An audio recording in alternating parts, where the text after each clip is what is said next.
All right, everyone, welcome back to Dunk Talk. So, throughout 2022 and 2023, Chicago Bulls point guard Lonzo Ball has dealt with a lot of pain and discomfort in his left knee, and that's even after him having two arthroscopic surgeries to help repair it. And unfortunately for Ball, the fans, and the Bulls, it's apparent that the pain is bad enough to keep him sidelined for the rest of this NBA season.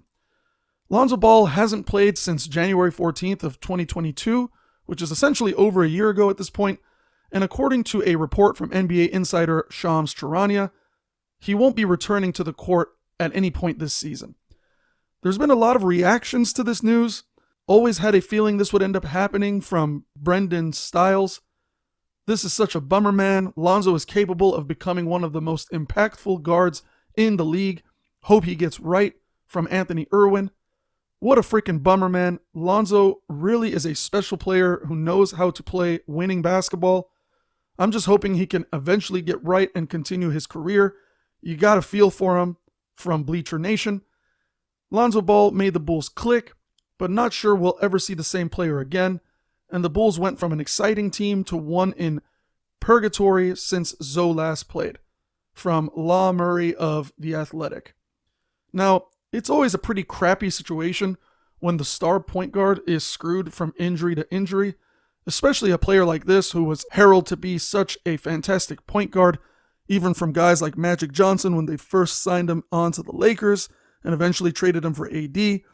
But you could even see in small glimpses what he could do with Bron. He was one of the first guys, if not the only guy, to have a triple-double on the same team with another teammate. I mean, the kid is actually a really good player. It just sucks that his body seems to be a little bit more frail than even AD. Now, again, Ball did not appear in a game this season, and he has not played since January 14th of 2022. And even though it seemed there were some small improvements in recent months, he still has not been able to run, make cuts to the basket, or jump on the court without pain.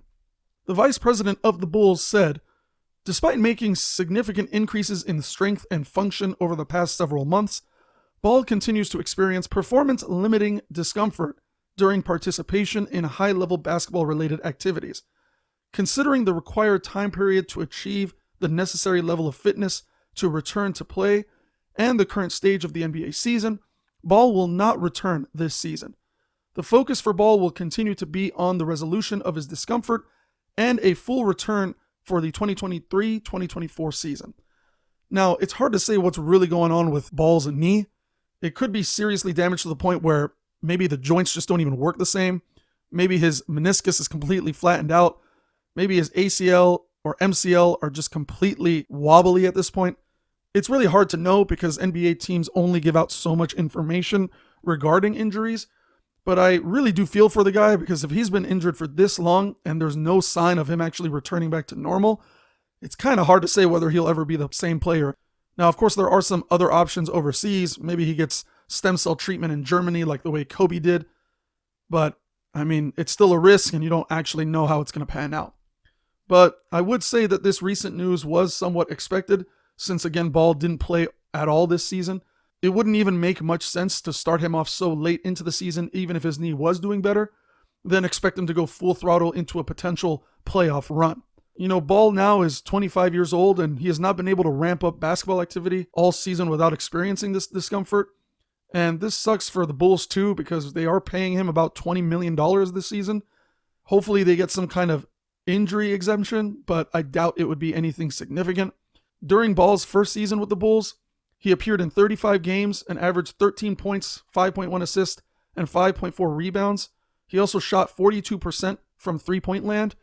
His presence on the court as a passer, shooter, and defender was really important for the team. He's known to be that guy that, again, just makes the team click. Ever since Ball has been out, the Bulls have failed to replicate his production at the point guard position. They've gone 45 for 56 during the regular season since Ball's last game. And Chicago entered this year's All-Star break on a 6-game losing streak, and they're currently sitting at 26 wins and 33 losses at the 11th seed in the Eastern Conference. So now to shift gears a little bit, with Ball officially sidelined, and the fact that Bulls didn't really do anything during the trade deadline at all when we expected them to at least do something, The Bulls at least made some moves now to help balance out the roster. They ended up picking up Patrick Beverley from free agency after being bought out by the Orlando Magic. They also waived center Tony Bradley to clear room on the roster for Pat Bev. I think the obvious goal here is to have Pat Bev provide a spark in the locker room and to hopefully add some production at point guard position to aid in Ball's absence. Pat Bev is not by any means going to put up the same stats as Ball or build the same chemistry in such a short amount of time, but he will provide a ton of defense and he will have his teammates' backs in any particular situation. I can say the guy is a hustler and he'll do everything he can to push for the team to do better, but of course, it's big shoes to fill with Lonzo Ball being out. Now, Pat Bev did say on his podcast that the Bulls have been after him for the last couple of years. He figured he can make a playoff push with the Bulls right now and kind of pump them up a little bit. The East is kind of weak, which is what he said, and he didn't want to disrespect anybody from the East, but a lot of people did shift over to the West, so Pat Bev did say that he is excited to join the team. Now, the nice thing is that Pat Bev was born in Chicago, and he went to a high school in Chicago, where he played basketball there.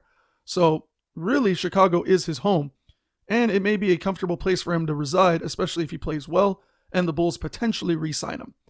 He is going to at least add some spark, whether it's off the starting lineup or the bench, and hopefully he can make up for some of the assists that they were losing with Ball. The offense won't necessarily be there, but the defense should help a bit. Now, the Bulls did end up waiving their two-way forward Malcolm Hill today, and they are expected to sign forward Terry Taylor to a two-way deal from the Indiana Pacers. It's really unfortunate that Chicago Bulls kind of had to end up this way, going from the era of Michael Jordan to just never really making it back on par to where this team could be a title contending team just sucks. It was a great addition when they got DeMar DeRozan, but unfortunately it just is not enough. Zach LaVine gets way too many injuries and there's just no consistency.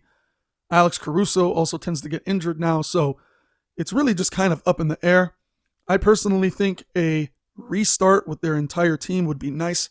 Hopefully they could accrue some draft capital if they end up trading pieces like DeRozan or LaVine or Vucevic. I mean, whoever they could actually get would be nice, but for the time being, let's see if they can make a playoff push with Pat Bev.